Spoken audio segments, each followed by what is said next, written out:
Lenz's law डालो heading.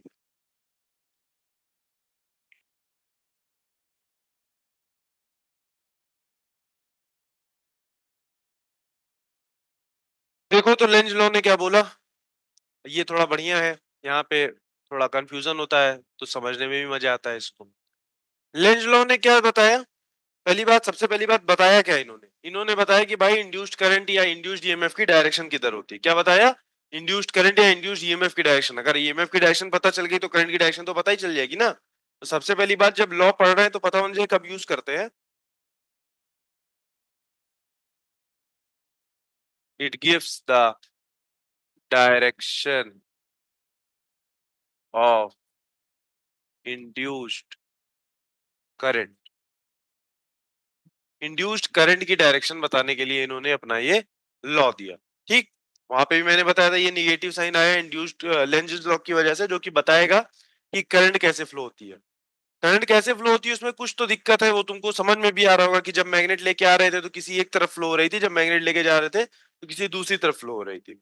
ठीक है, तो सबसे पहले लॉ को मैं सिर्फ सिंपली लिखता हूं, देन एनालाइज करते हैं क्या बोला। According to Lenz's law, according to this law, the direction, the direction of induced current, the direction of induced current is such that, the direction of induced current is such that it opposes, it opposes the cause, the direction of induced current is such that it opposes the cause which,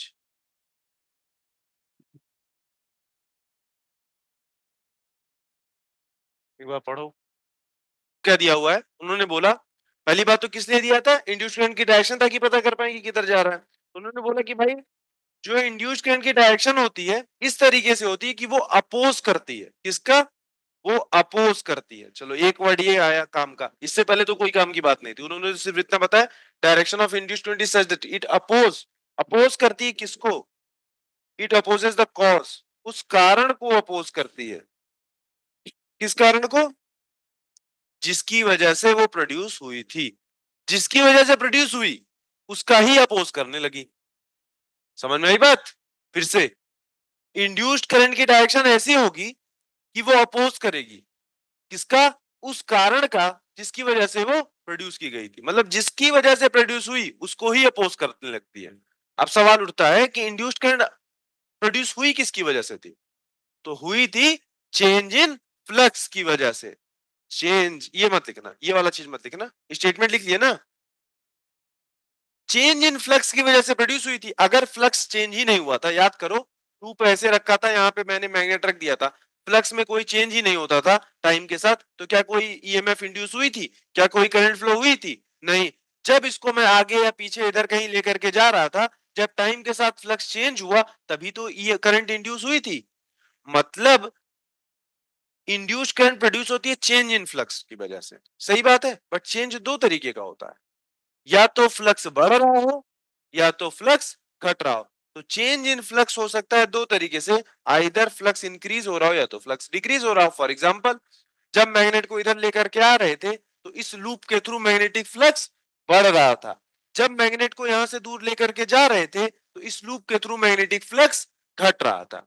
समझ में आई बात। तो अब क्या, फिर से इसी को सोचते हैं कि ये क्या करेगी, उस कारण का अपोज करेगी जिसकी वजह से प्रोड्यूस हुई है। तो जब मैग्नेटिक फ्लक्स के बढ़ने की वजह से इंड्यूस्ड करंट आएगी तो क्या करेगी भाई, फ्लक्स को घटाना चाहेगी, ऐसा इस डायरेक्शन में फ्लो होगी कि फ्लक्स घट जाए। और जब फ्लक्स के घटने की वजह से प्रोड्यूस होगी तो क्या करेगी, फ्लक्स को बढ़ाना चाहिए। उल्टा काम है, तुम लोग के जैसा ही है, उल्टा ही काम। जो नहीं करना मतलब वही करेगी, लेकिन उसका रीजन भी है, जैसे तुम लोग का भी कुछ रीजन होगा ना, इसका भी रीजन है। तो क्या है कि भाई मैं इसको लेकर के आ रहा हूं, तो फ्लक्स बढ़ रहा है इसके थ्रू, इसमें करंट आएगी ना। अब इंड्यूस करंट की डायरेक्शन ऐसे रहेगी कि वो फ्लक्स को बढ़ने ना दे। अब सिंपल लैंग्वेज में, अगर बढ़ने की वजह से प्रोड्यूस हो रही है तो ऐसे करंट फ्लो होगी कि फ्लक्स को बढ़ने ना दे, और अगर फ्लक्स के घटने की वजह से प्रोड्यूस होगी तो ऐसे फ्लो होगी कि फ्लक्स को घटने ना दे। अभी भी कुछ नहीं समझा और अभी भी कोई क्वेश्चन नहीं कर पाओगे शायद। अब एक दो एग्जांपल लेते हैं पहले इसका, पहले 2 4 5 10 एग्जांपल लेते हैं तब तुमको बात क्लियर होगी। जैसे फॉर एग्जांपल एनसीईआरटी का ही एग्जांपल ले रहा हूं, और भी अभी बहुत सारे ले लूंगा बट एक आध ऐसे करता हूं। ये किसी जगह पे मैग्नेटिक फील्ड है, किसी जगह पे मैग्नेटिक फील्ड है। आराम से समझेंगे, कोई जल्दी नहीं है, कोई दिक्कत भी नहीं है। ये हमारा एक लूप है, कंडक्टिंग लूप। ठीक, शुरुआत में पहले यहाँ कहीं रहा होगा बाहर। अब धीरे धीरे देखो इसको v वेलोसिटी से अंदर लेकर के आ रहे हैं। कहा अंदर, कहा मैग्नेटिक फील्ड में लेकर के आ रहे हैं। सही बात है, ये बात समझ में आ रही। एक लूप है, यहाँ मैग्नेटिक फील्ड है, इसको v वेलोसिटी से ऐसे अंदर लेकर के आ रहे हैं। तो जैसे जैसे अंदर लेकर के आ रहे हैं तो इसके थ्रू मैग्नेटिक फ्लक्स बढ़ रहा होगा ना। पहले तो जीरो रहा होगा, फिर जैसे थोड़ा सा आया तो देखो थोड़ी सी मैग्नेटिक फील्ड लाइंस पास हो रही, फिर थोड़ा और अंदर जाएगा तो थोड़ी सी और मैग्नेटिक फील्ड लाइंस पास होगी। ठीक, तो क्या हो जाएगा भाई, मैग्नेटिक फ्लक्स इसके थ्रू बढ़ रहा है कि घट रहा है? बढ़ रहा है। टाइम के साथ मैग्नेटिक फ्लक्स चेंज हो रहा है, मतलब एक ईएमएफ इंड्यूस होगी और एक करंट फ्लो होगा। अब सवाल आता है कि find the direction of induced current in this loop, ये क्वेश्चन आएगा। Find the direction of induced current in this loop. अब उसमें कैसा देगा क्वेश्चन, क्वेश्चन ऐसा देगा ए बी सी डी। तो ए बी सी डी में करंट फ्लो हो रहा है या डी सी बी ए में करंट फ्लो हो रहा है, मतलब आइदर क्लॉकवाइज या फिर एंटी क्लॉकवाइज, कैसा करंट फ्लो हो रहा है। ठीक, करंट की डायरेक्शन बताने के लिए कौन है, लेंज है। लेंज ने क्या कहा भाई, करंट ऐसी फ्लो होगी कि उस कारण का अपोज करे जिसकी वजह से प्रोड्यूस हुई थी। करंट कैसी प्रोड्यूस होगी, जो उस कारण का अपोज करेगी जिसकी वजह से प्रोड्यूस हुई थी। क्या कारण था, फ्लक्स बढ़ना कि फ्लक्स घटना? दो ही कारण हो सकता है, या तो फ्लक्स बढ़ना या तो फ्लक्स घटना। यहाँ तो फ्लक्स बढ़ने की वजह से प्रोड्यूस हुई थी, उल्टा काम करेगी, क्या करना चाहेगी, फ्लक्स को घटाना चाहेगी। फ्लक्स को कैसे घटाएगी, फ्लक्स को कैसे घटाएगी बताओ। देखो, अगर करंट सपोज फॉर एग्जांपल मैं ले रहा हूं, अगर करंट ऐसे फ्लो हो गई क्लॉकवाइज, तो इसकी वजह से खुद से एक मैग्नेटिक फील्ड यहाँ पे आएगी। हाँ, और वो मैग्नेटिक फील्ड इस मैग्नेटिक फील्ड के डायरेक्शन में है, तो ये तो सपोर्ट कर देगी इस मैग्नेटिक फील्ड का। लेकिन लेंज ने क्या बोला था कि जिस कारण से की वजह से प्रोड्यूस हुई है उसका क्या करेगी, अपोज। तो कारण यहाँ पे क्या है, फ्लक्स बढ़ना, फ्लक्स बढ़ना। तो ये क्या करना चाहेगा, फ्लक्स को हटाना चाहेगा। तो करंट कैसी प्रोड्यूस होगी भाई, करंट प्रोड्यूस होगी इस तरीके से कि फ्लक्स क्या हो जाए, घटे। देखो इसकी वजह से जो मैग्नेटिक फील्ड इस पॉइंट पे आ रही है वो बाहर है, जो कि इस मैग्नेटिक फील्ड क्या कर रही है, अपोज कर रही है। कर रही है कि नहीं कर रही है? यहाँ पे मैग्नेटिक फील्ड अंदर है, इसने खुद की मैग्नेटिक फील्ड किधर बना ली, इस पॉइंट पे बाहर, क्योंकि उस क्या कर रही, फ्लक्स का अपोज कर रही है, मतलब चेंज का अपोज कर रही है, फ्लक्स के बढ़ने का। सही बात है। इसी तरीके से यही लूप कुछ देर यहाँ पे अंदर रहेगा। जब अंदर रहेगा, मान लो यहाँ से यहाँ पे रहेगा, तो इसके थ्रू हर जगह तो मैग्नेटिक फ्लक्स क्या है, सेम, तब तो कोई करंट ही नहीं फ्लो होगी। फिर क्या होगा, जब ये लूप से बाहर आने लगेगा, यहां से बाहर आने लगेगा, ये v वेलोसिटी से सपोज बाहर आ रहा, अब क्या होगा, अभी भी करंट फिर से मैग्नेटिक फ्लक्स टाइम के साथ चेंज हुआ, चेंज तो हुआ, फिर से इंड्यूस्ड करंट प्रोड्यूस होगा। ठीक, बट इस बार इंड्यूस्ड करंट प्रोड्यूस हुआ है मैग्नेटिक फ्लक्स में हटने की वजह से। क्यों, क्योंकि सबसे पहले करंट फ्लक्स मैक्सिमम रहा होगा, और कम और कम और कम, टाइम के साथ फ्लक्स घटता जा रहा है। इस बार इंड्यूस्ड करंट ऐसी फ्लो होगी कि वो क्या करे, फ्लक्स के घटने का अपोज करे। अगर घटने का अपोज करेगी तो क्या करेगी, फ्लक्स को बढ़ाना चाहेगी, और अगर फ्लक्स को बढ़ाना चाहेगी तो इस मैग्नेटिक फील्ड का क्या करेगी, सपोर्ट करेगी। और इस मैग्नेटिक फील्ड का सपोर्ट करने के लिए उसमें कैसे करंट फ्लो होगी, क्लॉकवाइज। ठीक, और अच्छा ये भी याद कर लेना, अब इस चैप्टर में बहुत बार यूज होगा। क्लॉकवाइज करंट मतलब magnetic field inside, anti clockwise मतलब मैग्नेटिक फील्ड बाहर, और एंटी क्लॉकवाइज मतलब मैग्नेटिक फील्ड बाहर। ये भी याद कर लेना, मैग्नेटिक फील्ड बाहर मतलब कहां से निकलती है, नॉर्थ पोल से निकलती है।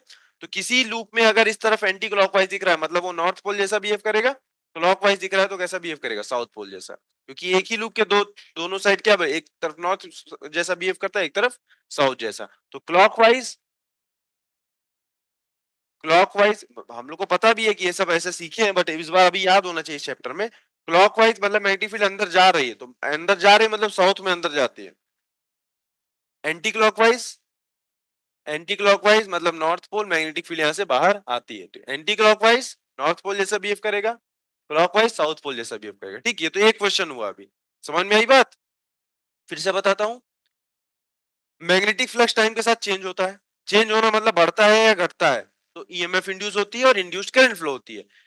अब करंट फ्लो कैसे होती है इसके बारे में बताया हमको लेंज ने, कि भाई इस तरीके से फ्लो होगी कि जिस वजह से प्रोड्यूस हो रही है उसका अपोज करे। जिस वजह से प्रोड्यूस होने का क्या मतलब, अगर फ्लक्स के बढ़ने की वजह से प्रोड्यूस हुई तो फ्लक्स को घटाना चाहेगी, फ्लक्स के घटने की वजह से प्रोड्यूस हुई तो फ्लक्स को बढ़ाना चाहेगी। समझ में आई बात? ठीक, ये वाला एक एग्जांपल लिखो, ये एक एग्जांपल लिखो, फिर अभी और करते हैं बहुत सारा एग्जांपल। चल, जब तक एकदम तुम लोग फ्री फ्लो में करने लग जाते तब तक एग्जांपल करवाऊंगा, जब तक तुम लोग फटाफट से नहीं बताने लगे। सर्कुलर लूप है, इसको मैग्नेटिक फील्ड में रख दिया। इस बार इसको कहीं लेकर के नहीं जा रहे हैं। पिछली बार क्या कर रहे थे, लूप को लेकर के जा रहे थे। मैग्नेटिक फील्ड कैसी थी, फिक्स थी। इस बार इसको कहीं नहीं लेके जा रहे हैं।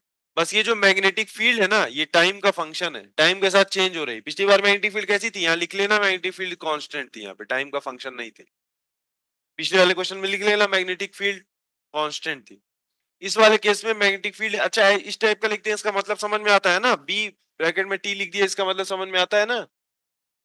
फंक्शन है टाइम का, मतलब टाइम के साथ चेंज होगा, बढ़ेगा घटेगा वो अभी मैं बताता हूँ।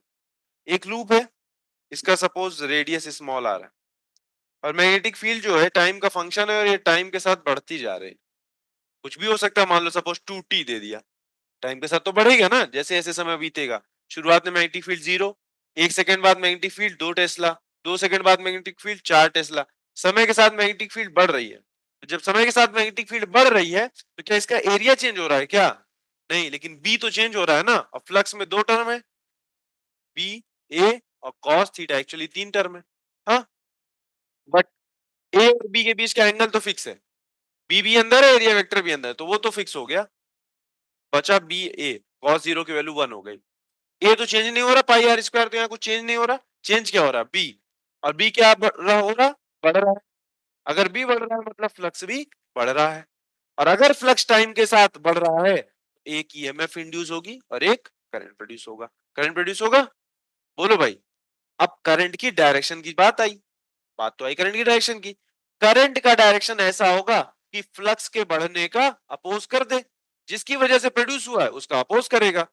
फ्लक्स की बढ़ने की वजह से हुआ है ना, क्या करेगा, उसका अपोज करेगा। तो फ्लक्स को घटाना चाहेगा, फ्लक्स को घटाना चाहेगा, तो ऐसी मैग्नेटिक फील्ड प्रोड्यूस करेगा जो कि इसके अपोजिट हो, जो कि इसके अपोजिट हो।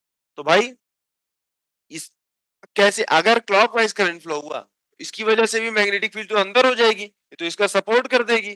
कैसे करंट प्रोड्यूस होना चाहिए, एंटी क्लॉकवाइज। अगर एंटी क्लॉकवाइज करंट इसमें फ्लो होगा तो इसकी जो मैग्नेटिक फील्ड होगी, सपोज इस पॉइंट पे, ये तो बाहर की ओर है, बाहर की ओर है, तो इसका क्या कर रही है, अपोज कर रही है। और अपोज तो करना ही, वो तो हमेशा अपोज करेगी। समझ में आई बात? फ्लक्स बढ़ रहा था तो घटाना चाहा। ठीक, सेम क्वेश्चन मैं बोल देता, सेम क्वेश्चन, सब कुछ सेम, ये डायग्राम सेम ही रहेगा। बस मैग्नेटिक फील्ड जो था इस बार टाइम के साथ घट रहा था, टाइम के साथ घट रहा था, सब कुछ सेम है भाई।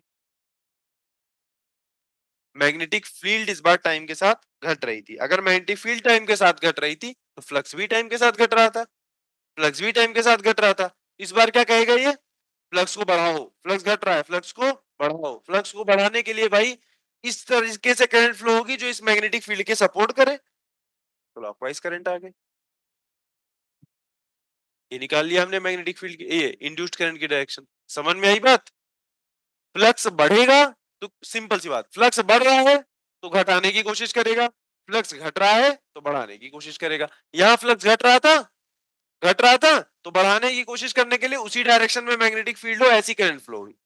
यहाँ फ्लक्स घट रहा था, सॉरी, यहाँ फ्लक्स बढ़ रहा था, ऐसी करंट फ्लो हुई कि मैग्नेटिक फील्ड को क्या करे, फ्लक्स को क्या करे, घटाए, घटाए। समझ में आई बात? फ्लक्स बढ़ रहा है तो घटाने की कोशिश करेगा, फ्लक्स घट रहा है तो बढ़ाने की कोशिश करेगा।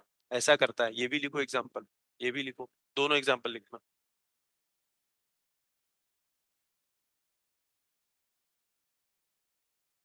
रीजंस भी थोड़े बहुत लिखते रहोगे तो ठीक होगा।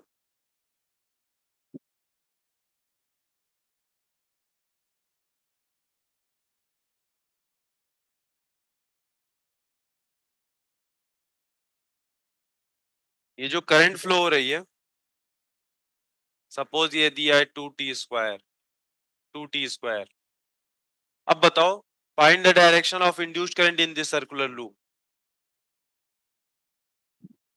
Find the direction of induced current in the circular loop. Circular loop में इंड्यूस्ड करंट का डायरेक्शन बता दो। चलो, आराम से, कोई दिक्कत नहीं है। कोई कहीं भाग नहीं रहा, ना ये किधर कहीं जा रहा, ना ये, कोई रिलेटिव मोशन नहीं है, दोनों अपनी जगह रुके हुए हैं। ये लूप है, इसका कुछ रेडियस दिया होगा, आर वगैरह कुछ दे रखा होगा। हाँ, सोचो, सोचो, सोचो। ये जो करंट है, होगा तो बेटा, ये पहले समझो तो क्यों होगा, वो समझना जरूरी है। ये जो करंट है, क्या वो कांस्टेंट है क्या? अगर मैं करंट, अच्छा चलो, तब नहीं होता कुछ तो मैं ये भी बता देता हूं। अगर करंट सपोज 2 एम्पियर दे देता मैं, करंट दे दिया 2 एम्पियर, तो यहाँ पे जो मैग्नेटिक फ्लक्स आता वो तो कांस्टेंट आता, टाइम के साथ चेंज ही नहीं होता। और अगर मैग्नेटिक फ्लक्स टाइम के साथ चेंज नहीं होता तो इंड्यूस्ड ईएमएफ नहीं इंड्यूस होती, और कोई करंट, इंड्यूस्ड करंट भी नहीं आता। बट यहाँ पे मैंने करंट कैसा दिया, करंट कैसा दिया मैंने, टाइम के साथ वेरी कर रहा है। अगर करंट टाइम के साथ बढ़ रही है ना यहाँ पे, तो मैग्नेटिक फील्ड भी तो टाइम के साथ बढ़ेगी, क्योंकि हर फॉर्मूले में जितना हमने पढ़ा है पिछले चैप्टर में, B is directly proportional to I रहता ही है। चेक कर लेना। तो करंट अगर बढ़ेगा तो यहाँ पे मैग्नेटिक फील्ड बढ़ेगी, और मैग्नेटिक फील्ड बढ़ेगी तो इसके थ्रू मैग्नेटिक फ्लक्स बढ़ेगा। समझ में आई बात? रीजन क्या हुआ, टाइम के साथ करंट बढ़ी, करंट बढ़ी तो मैग्नेटिक फील्ड बढ़ी, और मैग्नेटिक फील्ड बढ़ी तो मैग्नेटिक फ्लक्स बढ़ा। और अगर मैग्नेटिक फ्लक्स टाइम के साथ चेंज हो रहा है, एक ईएमएफ तो इंड्यूस होगी, और एक इंड्यूस्ड करंट तो फ्लो होगा। ठीक। बट ये इंड्यूस्ड करंट आया फ्लक्स के बढ़ने की वजह से, फ्लक्स बढ़ने की वजह से आया, तो क्या करना चाहेगा, फ्लक्स को घटाना चाहेगा। तो फ्लक्स को घटाने के लिए पहले जरा चेक तो करो कि इस वायर की वजह से इस पॉइंट पे मैग्नेटिक फील्ड किधर होगी भाई, अंदर की ओर होगी, होगी ना। अब ये सब देखो, अगर पिछला चैप्टर नहीं आएगा तो फिर तो ये होएगा ही नहीं। हमको अगर मैग्नेटिक फील्ड का डायरेक्शन ही नहीं निकालना आ रहा है तो फिर तो ये चैप्टर कैसे होगा।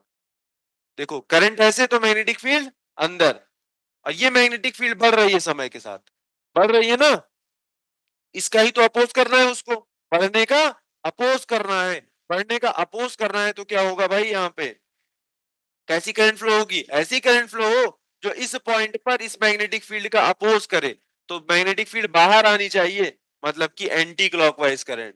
मैग्नेटिक फील्ड बाहर मतलब एंटी क्लॉकवाइज, मैग्नेटिक फील्ड अंदर मतलब क्लॉकवाइज, तो इसमें करंट फ्लो हो गई एंटी क्लॉकवाइज।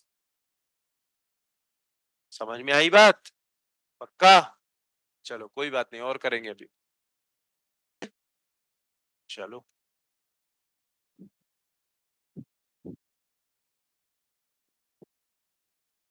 अभी करंट ऐसे है, स्क्वायर लूप रख दिया, इस स्क्वायर लूप का लेंथ एल दे दिया, विथ बी दे दिया, इसको लेकर के v वेलोसिटी से दूर जा रहे हैं, और ये जो करंट है दिस इज सब constant, this current is constant. चलो, अब क्या होगा, find the direction of, question वही है, find the direction of induced current in loop. हाँ, क्लॉकवाइज। अच्छा, चेक करते हैं। अब बताओ, इसकी वजह से करंट कांस्टेंट है, तो मैग्नेटिक फील्ड कांस्टेंट, अगर ये रुका रह जाता तब तो कोई फ्लक्स चेंज नहीं होती टाइम में, कुछ फ्लक्स तो होता बट वो फ्लक्स टाइम के साथ चेंज नहीं होता। कल हम लोग ने यही क्वेश्चन तो किया था ना। और अगर फ्लक्स टाइम के साथ चेंज नहीं होता तो ईएमएफ इंड्यूस नहीं होती, यही क्वेश्चन किया था ना भाई कल। कुछ निकाल भी लिया था फ्लक्स, क्या निकाला था, log A plus L by L ऐसा करके कुछ आया था, और बाहर आई भी लिखा था लॉग के बाहर। हाँ, म्यू नॉट आई ऐसा करके कुछ आया था। आया था। तो अगर करंट टाइम के साथ चेंज नहीं होता तो फ्लक्स देखो कांस्टेंट आ जाएगा, चेक कर लो। फ्लक्स अगर कांस्टेंट है तो ईएमएफ ही नहीं इंड्यूस होती, और अगर ईएमएफ नहीं इंड्यूस होती तो कैसा इंड्यूस्ड करंट, कोई इंड्यूस्ड करंट फ्लो नहीं होता। लेकिन क्या हो रहा है, हम इसको लेकर के तो दूर भाग रहे हैं, इसको लेकर के तो दूर भाग रहे हैं। तो हमको पता है जैसे जैसे दूरी बढ़ती जाएगी मैग्नेटिक फील्ड की स्ट्रेंथ क्या होती जाएगी, घटती जाएगी, इसका एरिया भी नहीं चेंज हो रहा। तो फाई में बी ए कॉस थीटा तीन टर्म है, थीटा भी नहीं चेंज हो रहा, इसकी वजह से मैग्नेटिक फील्ड किधर रहेगी, अंदर रहेगी, और एरिया वेक्टर भी अंदर मान ले रहे हैं। ठीक, दोनों के बीच का एंगल भी कांस्टेंट है, ये भी नहीं चेंज हो रहा, एरिया भी नहीं चेंज हो रहा, चेंज हो रही मैग्नेटिक फील्ड, चेंज हो रही मैग्नेटिक फील्ड। क्या हो रहा है कि जैसे जैसे दूर जा रहे हैं मैग्नेटिक फील्ड क्या होती जा रही है, घटती जा रही है। तो फ्लक्स क्या हो जाएगा, ये अगर घटेगा मैग्नेटिक फील्ड घटेगी तो फ्लक्स भी घटेगा। तो फ्लक्स टाइम के साथ घट रहा है, मतलब चेंज हो रहा है, घटे या बढ़े चेंज तो हो रहा है ना। तो इसकी वजह से ये इंड्यूस करंट प्रोड्यूस होगी, जो क्या करना चाहेगी, अपने कॉस का अपोज, घटने की वजह से प्रोड्यूस हुई है ना, बढ़ाएगी। किसको, मैग्नेटिक फील्ड को। कैसी करंट प्रोड्यूस करेगी, ऐसी कि मैग्नेटिक फील्ड यहाँ पे इसका सपोर्ट कर दे। कैसी आएगी, क्लॉकवाइज। यही तो हुआ, यही तो हुआ भाई। बताओ, अगर क्लॉकवाइज करंट प्रोड्यूस हुई तो इस पॉइंट पे मैग्नेटिक फील्ड अंदर की ओर, जो कि एक्सटर्नल मैग्नेटिक फील्ड का क्या कर रही है, सपोर्ट कर रही है, सपोर्ट कर रही है। समझ में आ रही बात, बोलो। ये एकदम यही समझ लो भाई, यही समझ लो सारी की सारी बात, कुछ रह नहीं जाना चाहिए। चलो एक जरा और बताओ। हाँ बताओ, क्या बताऊं फिर से, क्या उसमें क्या जवाब, इसको दूर लेके गए, दूर लेके गए तो क्या इसका एरिया चेंज हो गया क्या, भाई लूप का एरिया तो फिक्स है। क्या थीटा चेंज हुआ क्या, नहीं। लेकिन एक इनफाइनाइट करंट कैरिंग वायर की वजह से मैग्नेटिक फील्ड का फॉर्मूला पता है, mu naught by 4 pi 2I/r या 2I/a। तो जैसे जैसे दूर जाएगा आर बढ़ता जाएगा, आर बढ़ता जाएगा तो मैग्नेटिक फील्ड क्या होती जाएगी, घटती जाएगी। और अगर मैग्नेटिक फील्ड घटी तो फ्लक्स घटा, फ्लक्स तो घटा ना, मैग्नेटिक फील्ड घटी तो फ्लक्स घटा। और फ्लक्स के घटने की वजह से अगर इंड्यूस्ड करंट आएगी तो क्या करना चाहिए, फ्लक्स को बढ़ाना। और फ्लक्स को बढ़ाने के लिए जिस डायरेक्शन में मैग्नेटिक फील्ड थी इसकी वजह से अंदर थी, तो ये भी क्या कहेगी, भाई ऐसी करंट प्रोड्यूस करूंगी कि वो भी उधर ही रहे, मैग्नेटिक फील्ड इसकी वजह से जो मैग्नेटिक फील्ड आ रही है वो एक्सटर्नल मैग्नेटिक फील्ड के डायरेक्शन में रहे, सपोर्ट करेगी ना। समझ में आई बात, बताओ। अगर मैग्नेटिक फ्लक्स कम हो रहा है तो कम नहीं होने देगी, ऐसी करंट फ्लो होगी कि मैग्नेटिक फ्लक्स कम ना होने पाए। और अगर मैग्नेटिक फ्लक्स बढ़ रहा है तो ऐसी करंट फ्लो होगी कि बढ़ने ना पाए। ठीक है, रॉबिन हुड जैसा काम है इसका। रॉबिन हुड को जानते हो, जाने दो, कोई बात।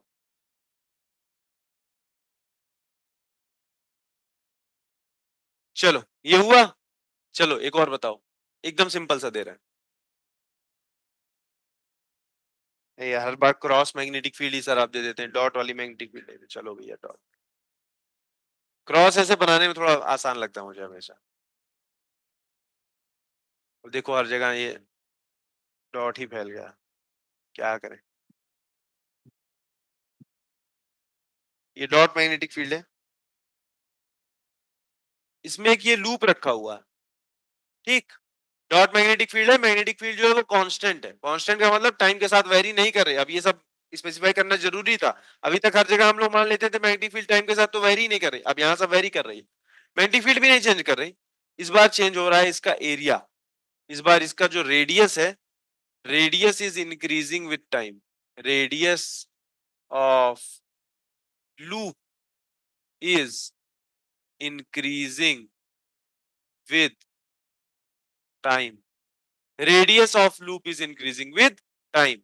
अब बताओ, क्या कोई इंड्यूस्ड करंट आएगी, और अगर आएगी तो किस तरफ आएगी, क्लॉकवाइज।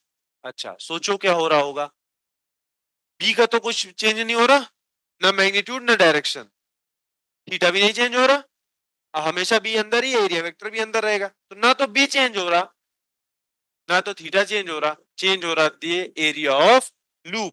हर बार इसको हटा करके लेके जाते हैं, इस बार कुछ ऐसा मैकेनिज्म बना के रखा है कि इसका एरिया ऐसे बढ़ता चला जा रहा है। अगर एरिया बढ़ता चला जा रहा है तो फ्लक्स क्या होती जाएगी, बढ़ती चली जाएगी। और फ्लक्स बढ़ती चली जाएगी तो इंड्यूस्ड करंट उस बढ़ने का क्या करेगी, अपोज। तो ऐसी करंट प्रोड्यूस होगी कि इस बढ़ने का अपोज करे, ऐसी करंट प्रोड्यूस होगी कि इनसाइड में मैग्नेटिक फील्ड प्रोड्यूस करे ना। बाहर है मैग्नेटिक फील्ड, उसका अपोज करने के लिए किस कैसा मैग्नेटिक फील्ड प्रोड्यूस करना पड़ेगा, इनसाइड। तो कैसी करंट फ्लो होगी, क्लॉकवाइज। क्लॉकवाइज ना, एंटी क्लॉकवाइज होती तो मैग्नेटिक फील्ड बाहर, क्लॉकवाइज मैग्नेटिक फील्ड अंदर। अब ये इस चैप्टर में याद होना चाहिए भाई, क्लॉकवाइज मैग्नेटिक फील्ड अंदर। भाई इस पॉइंट पे मैग्नेटिक फील्ड थी बाहर, उसका अपोज करना है तो क्या करना पड़ेगा, अंदर मैग्नेटिक फील्ड प्रोड्यूस करनी पड़ेगी, क्लॉकवाइज करंट फ्लो हो जाएगी। समझ में आई बात, पक्का। चलो next question. Straight current carrying wire है जिसमें करंट जो है टाइम के साथ इंक्रीज कर रही है, तो इसके पास की जो मैग्नेटिक फील्ड होगी वो भी टाइम के साथ इंक्रीज करेगी। एक लूप है, एक इसके अराउंड लूप है।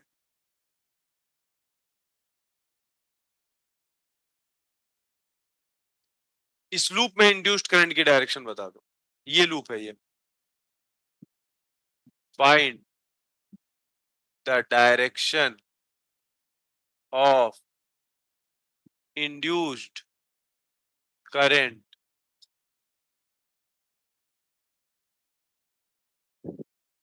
हाँ बता दो जरा जल्दी से। करंट जो है टाइम के साथ इंक्रीज कर रही है, क्लॉकवाइज की एंटी क्लॉकवाइज, बता दो जल्दी।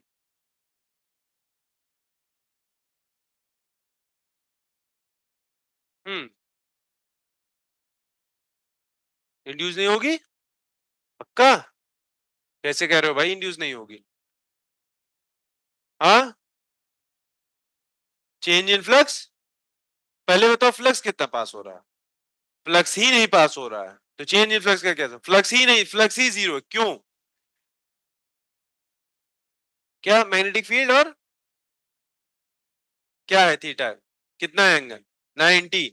अब देखो करंट भी चेंज हो रही, इसके अराउंड मैग्नेटिक फील्ड भी चेंज हो रही, लेकिन हमने एक करंट कैरिंग वायर की वजह से मैग्नेटिक फील्ड पढ़ा ना।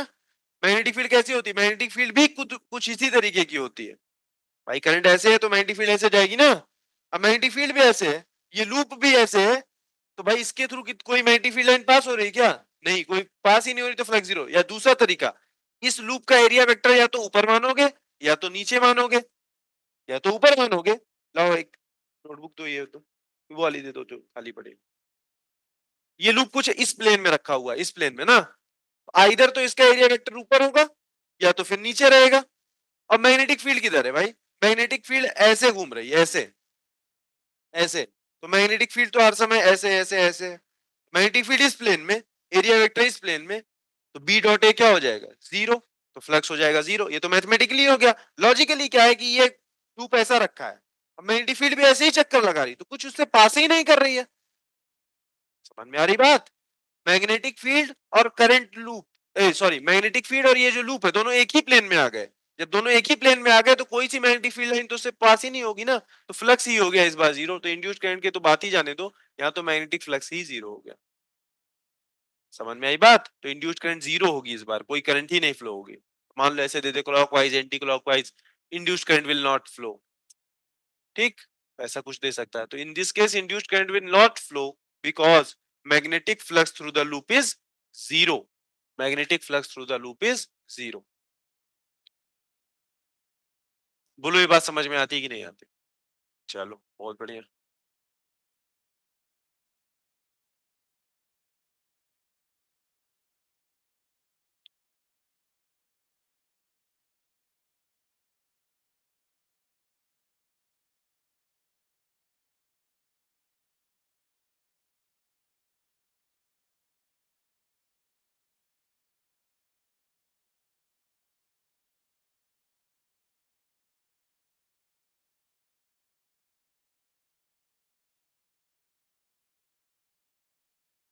चलें आगे। चलो अभी देखो,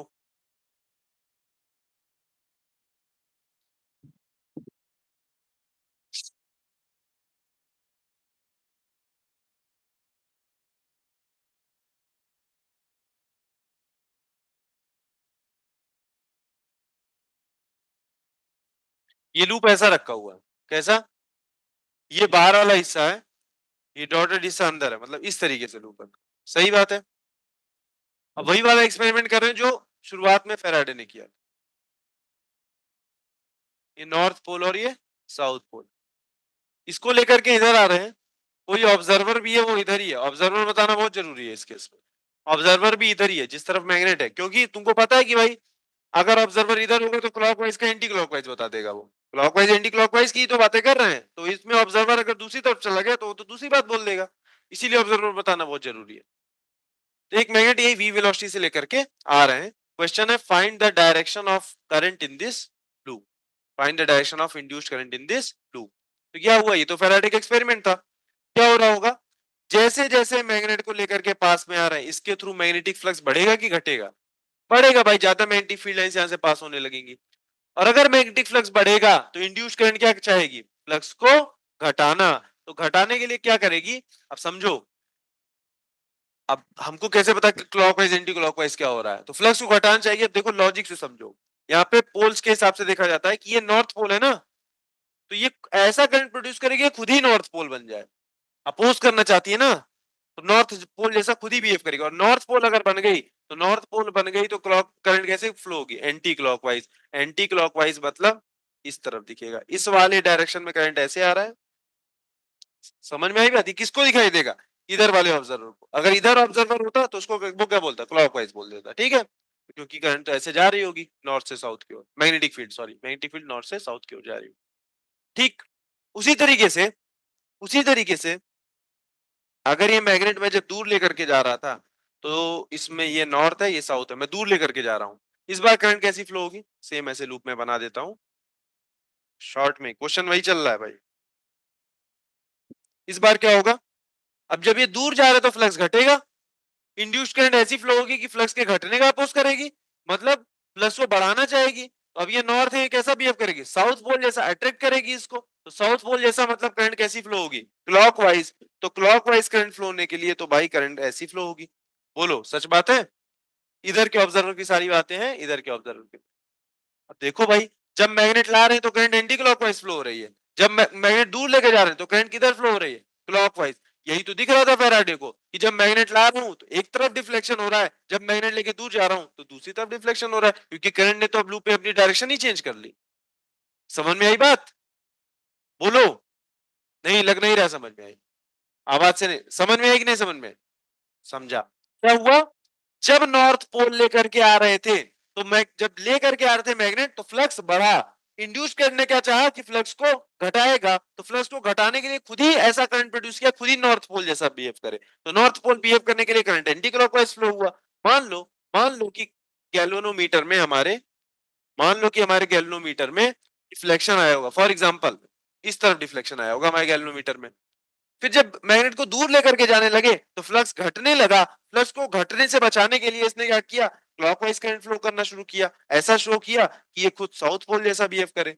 तो इस बार मान लो करंट तो चेंज हो गया, तो उसका क्या होता है, डिफ्लेक्शन भी अपोजिट डायरेक्शन में। यही चीज तो ऑब्जर्व की थी फैराडे ने, ये तो ऑब्जर्वेशन था, ऐसा होता है।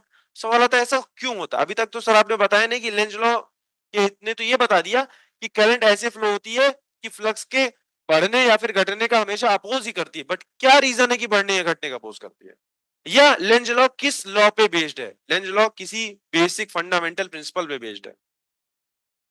समझो, मान लो फॉर एग्जाम्पल कि जब मैं इसको नॉर्थ पोल, जब मैं इस मैग्नेट को लेके आ रहा था तो ये नॉर्थ पोल जैसा ना बिहेव करके साउथ पोल जैसा बिहेव कर देता। साउथ पोल जैसा बिहेव कर देता, मतलब इट इज लाइक कि यहाँ लूप रखा है, मैं मैग्नेट लेके जा रहा हूँ और वो साउथ पोल जैसा बिहेव कर रहा है। तो फिर मुझे मैग्नेट लेके जाना ही क्यों, मैं तो मैग्नेट ऐसे छोड़ दूं, मैग्नेट अपने आप ही चला जाएगा। बात को समझो। अगर ये साउथ पोल जैसा बिहेव करता तो भाई ये तो मैग्नेट को अट्रैक्ट कर लेता, तो मुझे मेहनत ही नहीं करनी थी, मैं तो ऐसे लेकर के आके छोड़ देता, उसके बाद ये मैग्नेट खुद से चला जाता। और खुद से ही चला जाता, खुद से ही करंट प्रोड्यूस हो जाती, तो ये तो फ्री में एनर्जी मिल गई, ये तो फ्री में एनर्जी मिल गई। लेकिन नेचर में कुछ भी फ्री में होता नहीं। अब तुम्हारा सवाल उठना चाहिए कि सर फ्री में कोई एनर्जी नहीं बन रही, ये हम काम कर रहे हैं, ये जो मैग्नेट लेकर के आ रहा है कोई, वो मैकेनिकल वर्क डन कर रहा है भाई।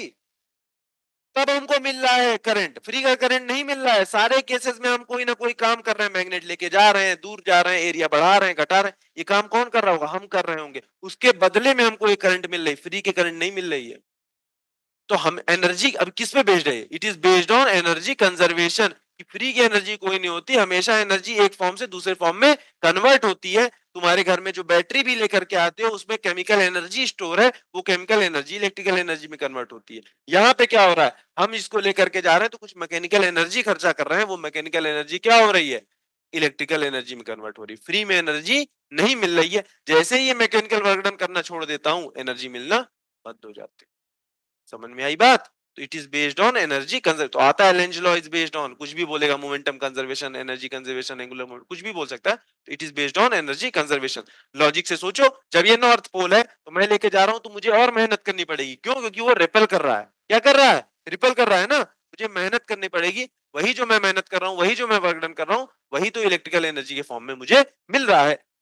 और जब मैं इसको इधर लेकर के जा रहा हूं तो फिर ये साउथ पोल इसको अट्रैक्ट कर रहा, लेकिन मैं लेके जाना चाह रहा हूं इधर। इमेजिन करो, एक मेरे हाथ में मैग्नेट है, मैं लेकर के जाना चाह रहा हूं इधर, लेकिन ये साउथ पोल इसको अट्रैक्ट कर रहा है, तो मुझे वर्क डन करना पड़ रहा है। अगर वर्क डन नहीं करना पड़ता तो अपने आप से चला जाता है। समझ में आई बात? तो मुझे वर्क डन करना पड़ रहा है, मतलब वही वर्क डन स्टोर होता है in the form of electrical energy. अब तुमको मैं बता देता हूँ, हालांकि एसी जनरेटर जब बताएंगे फिर से मैं बताऊंगा। कोई सा भी जो हम लोग बिजली प्रोड्यूस करते हैं, जो भी इलेक्ट्रिसिटी प्रोड्यूस होती है, उसमें मेन काम क्या होता है? थोड़ा बहुत टेंथ क्लास में पढ़े होगे एनर्जी वाले चैप्टर में। एक टरबाइन होता है, टरबाइन को घुमाना, टरबाइन को घुमाना ही एम है। अब उस टरबाइन को कैसे घुमाते हो ये तुम्हारे ऊपर है। तुम यहाँ से जाते होगे, देखोगे यहाँ पे आगे थोड़ा सिटी से बाहर निकलते हैं, यहाँ पे विंड वो लगी है, विंड मिल्स लगी है। क्या करती है भाई वो? क्या करती है? नहीं नहीं, करंट तो प्रोड्यूस करने के लिए लगाया है, टाइम पास के लिए थोड़ी लगाया है। मतलब देखने में अच्छा लग रहा है, एस्थेटिक सेंस के लिए थोड़ी लगाया। हाँ, हवा देना, हाँ।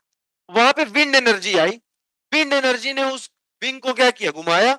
नीचे वो जो विंग्स है वो नीचे कनेक्टेड है टरबाइंस में, टरबाइंस घूमते हैं। अब वो टरबाइंस घूम करके कैसे करंट जनरेट होती है? एसी जनरेटर, वही हमारे चैप्टर का लास्ट पॉइंट है, एसी जनरेटर। मतलब वो जनरेटर जो अल्टरनेटिंग करंट जनरेट करते हैं, वो भी बेस्ड है on the principle of electromagnetic induction. वो हम लोग पढ़ेंगे, बस अभी तुमको बेसिक आइडिया दे रहा हूँ कि तुमको कुछ भी करना है तो टरबाइन को घुमाना है। टरबाइन घुमाने से करंट कैसे प्रोड्यूस होती है वो चैप्टर के लास्ट में तुमको पता चलेगा।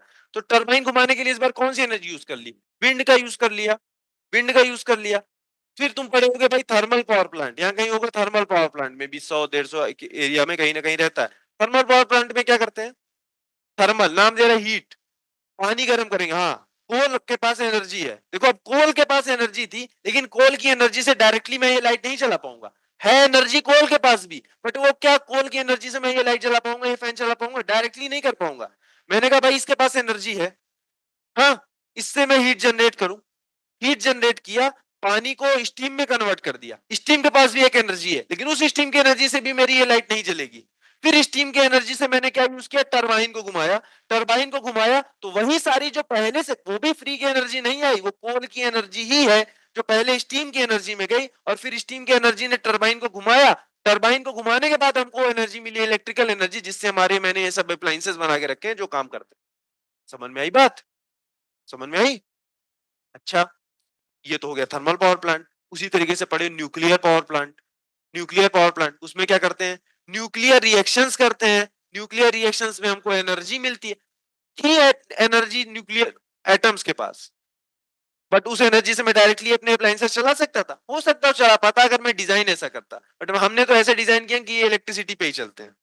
अब घर में लालटेन पहले पुराने समय में जला देते थे, उसके लिए लाइट चाहिए थी क्या? नहीं, डायरेक्ट केरोसिन का तेल डालो, जला दो और अपना काम लो। उसको डिजाइन ही ऐसा किया है। लेकिन हमारे ये मॉडर्न डे अप्लायंसेस सारे ऐसे हैं जो इलेक्ट्रिसिटी पे वर्क करते हैं। तो समहाउ हमें कोई ऐसी एनर्जी चाहिए जो इलेक्ट्रिसिटी, मतलब जो इलेक्ट्रिसिटी में मिले ना, कोई दूसरे फॉर्म की एनर्जी से तो मैं इसको चला नहीं पाऊंगा। कि चला पाऊंगा? नहीं चला पाऊंगा। फिर क्या करूंगा मैं? फिर मैंने क्या किया, वही जो एटम्स के पास एनर्जी थी, समहाउ उसको मैंने केमिकल न्यूक्लियर रिएक्शंस कराए, और वहां से क्या एनर्जी हार्नेस की। देन अगेन वाटर वहां पे बॉयल किया हो या जो भी किया हो, एक एनर्जी से टरबाइन को घुमाया, टरबाइन घुमा, एनर्जी हमको मिली इलेक्ट्रिकल फॉर्म में, स्टोर करी, ट्रांसमिट करी, हमारे घरों तक आई, हमारे अप्लायंसेस चले। अच्छा, ये हो गया हमारा थर्मल पावर प्लांट, ये हो गया हमारा nuclear power plant, wind mills हो गए हमारे। उसके बाद और कैसे एनर्जी प्रोड्यूस करते हैं? सोलर सोलर का वो दूसरे तरीके का है। सोलर में उन्होंने डायरेक्ट सेल बना करके रखा हुआ है। सोलर सेल्स आते हैं, फोटोवोल्टेइक सेल्स जिनको बोलते हैं, सेमीकंडक्टर मटेरियल से बनते हैं। तो सन की जो एनर्जी आ रही है, अगेन सन के पास एनर्जी है, बट उससे डायरेक्ट हमारे घर का कुछ चलेगा नहीं। तो उसमें क्या कर रहा है, कुछ ऐसे सेमीकंडक्टर डिवाइसेस बना के रखे हैं। सेमीकंडक्टर में हम लोग थोड़ा बहुत पढ़ेंगे सोलर सेल के बारे में, कैसे बनते हैं, कि वो जो होती है लाइट की एनर्जी को स्टोर कर लेता है केमिकल एनर्जी में, देन अगेन वही केमिकल एनर्जी को इलेक्ट्रिकल एनर्जी के फॉर्मेट में चेंज करता है। कोई भी एनर्जी फ्री की एनर्जी नहीं है, हमेशा एनर्जी एक फॉर्म से दूसरे फॉर्म में चेंज हो रही है, बट हम हमेशा उस फॉर्म में लाने की कोशिश करते हैं जो हमारे लिए यूजफुल हो। समझ में आई बात? ठीक है, तो ऐसा करना होता है हमेशा। तो अगर भाई ये अपोज, तो ये ऑब्वियस बात है, इसको अपोज करना ही चाहिए। नहीं अपोज करेगा तो एनर्जी कंजर्वेशन ही वायलेट कर जाएगा। एनर्जी कंजर्वेशन हमारे नेचर का बहुत बेसिक प्रिंसिपल है, एनर्जी कंजर्वेशन। तो लेंज लॉ किस पे बेस्ड है? एनर्जी कंजर्वेशन पे। तो लिखो इसको, ये एग्जांपल लिखो पहले दोनों, ये दोनों एग्जांपल लिखो।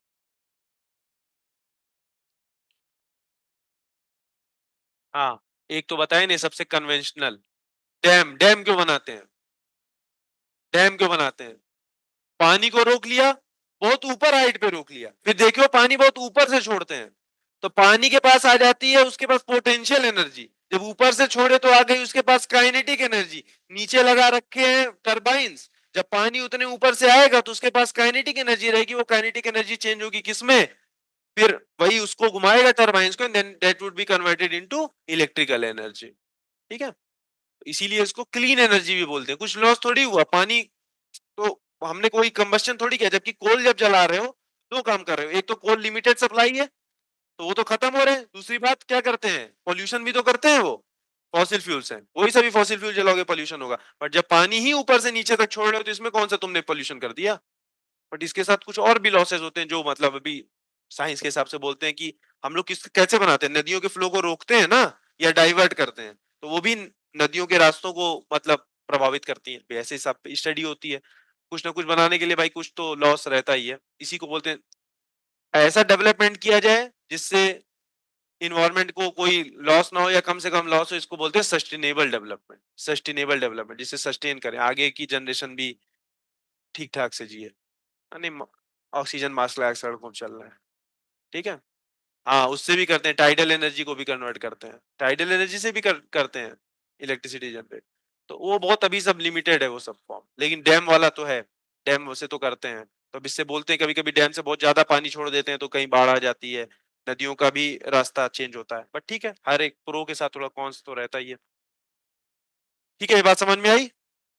इसमें एक लाइन लिखो, next law. Next line important है भाई, इसमें डायरेक्ट क्वेश्चन दिखेगा तुमको, कोई सा भी कुछ भी लगाओगे, कोई बुक लगाओगे। Lenz law is based on conservation of energy.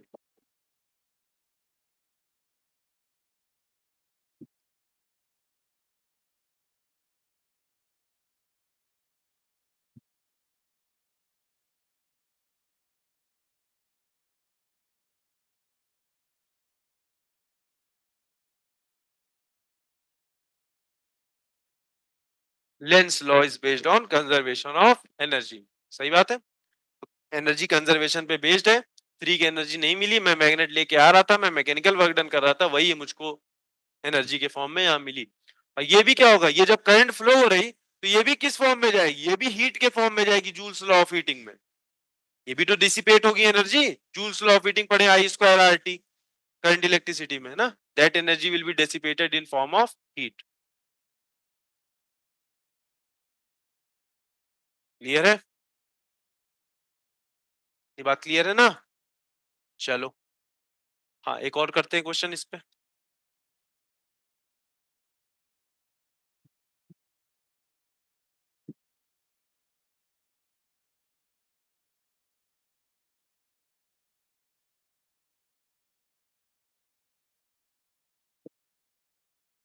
कैसे रखा हुआ है ये?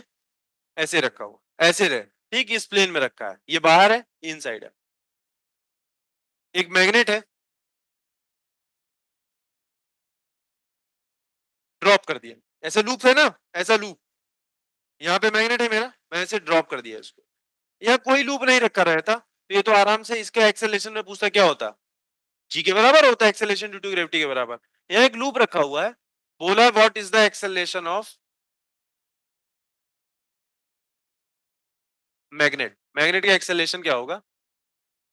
First, second, third.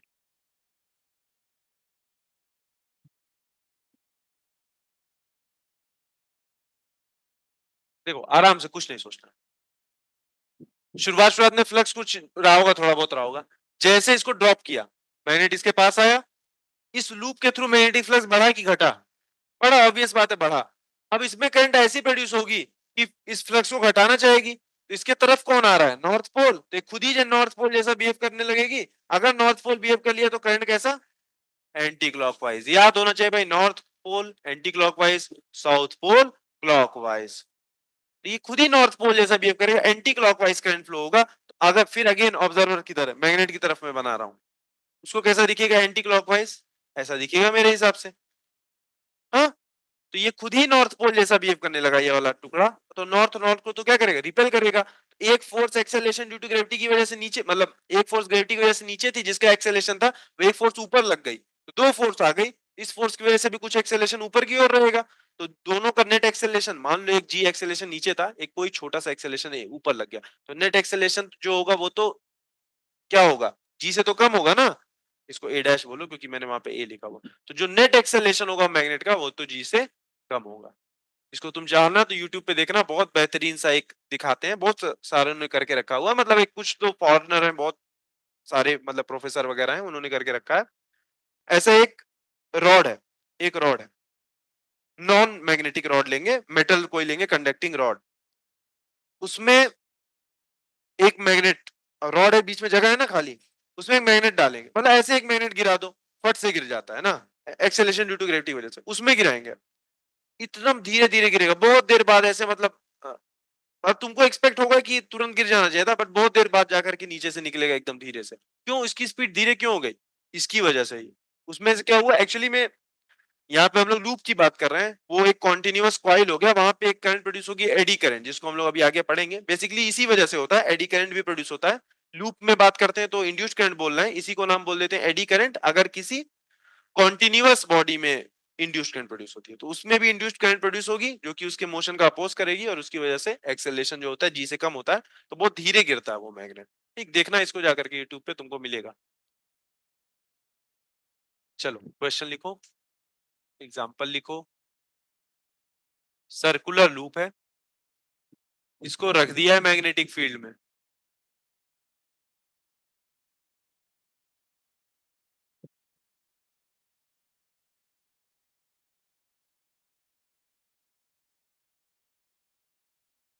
इसको रख दिया मैग्नेटिक फील्ड में।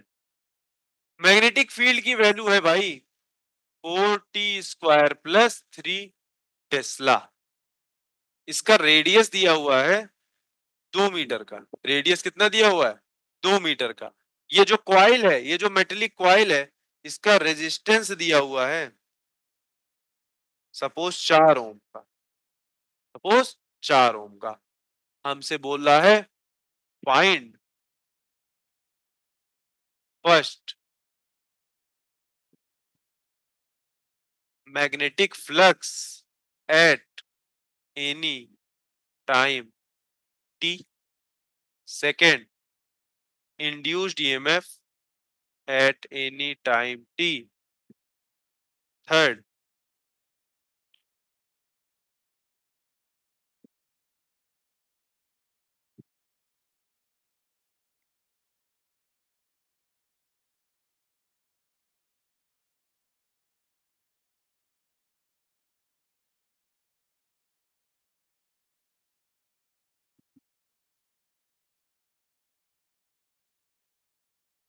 ये दिया हुआ। आराम से नोट कर लो, कोई दिक्कत नहीं है।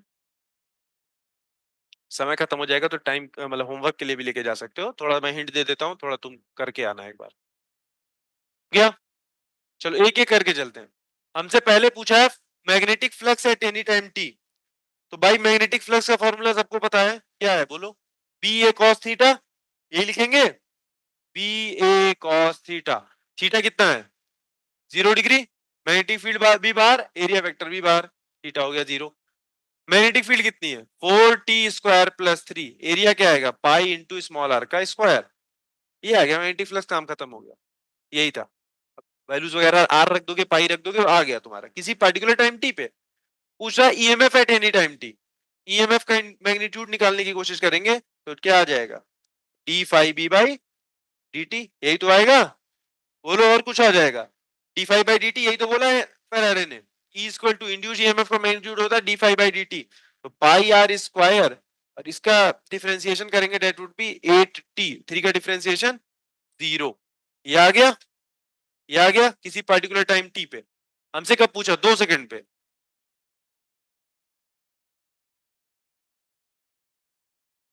रख दो value t is equal to 2 second, 16 pi r का स्क्वायर आ गया। फिर क्या पूछा, करंट, इंड्यूस्ड करंट के लिए मैंने बताया क्या, ईएमएफ अपॉन रेजिस्टेंस। ईएमएफ पता है 16 पाई आर का स्क्वायर अपॉन रेजिस्टेंस कितना दिया हुआ है 4, 4 पाई आर का स्क्वायर। रेडियस भी हमको पता ही है, पाई भी पता है, आर भी पता है, ये एम्पियर में आ गया तुम्हारा, ये तुम्हारा आ गया वोल्ट में। इस टाइप का क्वेश्चन कर पाएंगे नहीं कर पाएंगे, कोई कठिन था ये। इंड्यूस्ड करंट की बस डायरेक्शन बता दो, और डायरेक्शन भी पूछा है ना, मैग्नीट्यूड तो निकाल लिया। मैग्नेटिक फ्लक्स बढ़ रहा है कि घट रहा है, बढ़ रहा है, तो क्या करना चाहिए, घटाना चाहेगा। घटाने के लिए मैग्नेटिक फील्ड अंदर प्रोड्यूस करेगा, अंदर प्रोड्यूस करेगा तो कैसे प्रोड्यूस करेगा, क्लॉकवाइज। खत्म, सब कुछ तो समझ गए तुम लोग, डायरेक्शन भी निकाल लिए, मैग्नीट्यूड तो सिर्फ एक 5 मिनट में तुम लोग समझ गए। ठीक है, कल ऐसे और भी क्वेश्चंस करेंगे अच्छे। ठीक है, फिर आगे बढ़ेंगे, चलो।